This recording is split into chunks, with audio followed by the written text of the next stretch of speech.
अस्सलामुअलैकुम, कैसे हैं आप लोग सब। उम्मीद है आप लोग सब ठीक होंगे, अपने अपने घरों में खुश होंगे। Welcome to my channel Zauq Zaiqa. बिस्मिल्लाहिर्रहमानिर्रहीम। आज मैं आप लोगों के लिए एक बहुत ही बेहतरीन तरीका लेके आई हूँ, 2 मिनट में मगज़ साफ़ करने का तरीका, और ये बहुत आसान तरीके से हो जाता है। तो चलें स्टार्ट करते हैं। सबसे पहले मेरे चैनल को सब्सक्राइब कर दें, लाइक कर दें और बेल आइकन पे ज़रूर क्लिक कर देगा ताकि मेरी आने वाली रेसिपी आपको आसानी से मिल सके। ये हमारा मगज़ है जो बिल्कुल डिफ्रीज़ हुआ हुआ है और ये बिल्कुल मेल्ट नहीं हुआ हुआ। जब भी मगज़ लें या तो वो डिफ्रीज़र में रखा हुआ लें, और अगर आप बिल्कुल फ्रेश लेके आ रहे हैं तो उसको पहले आधे घंटे के लिए फ्रीज़र में डाल दें। उसके बाद इसको बाहर निकालें और बाहर निकालने के बाद 5-10 मिनट का वेट करें और इसमें विनेगर ऐड कर दें। मैंने 2 चम्मच इसमें विनेगर ऐड किया था,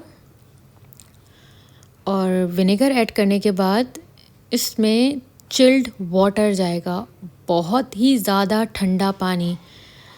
मगज़ भी ठंडा है और पानी भी ठंडा है, दोनों चीज़ें एकदम बर्फ़ वाली होनी चाहिए।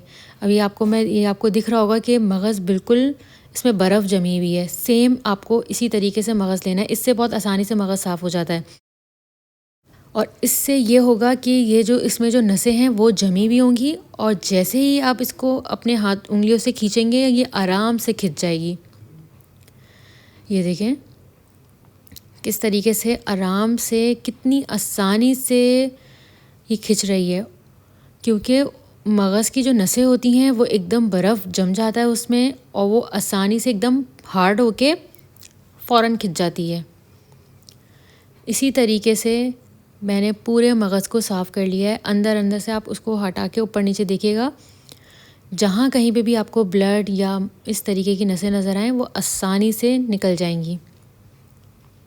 ये देखें इस तरीके से, ये देखें पूरा मगज़ साफ़ हो चुका है आराम से 2 मिनट में। इसमें सिर्फ मुझे 2 मिनट लगे हैं मगज़ को साफ़ करने में।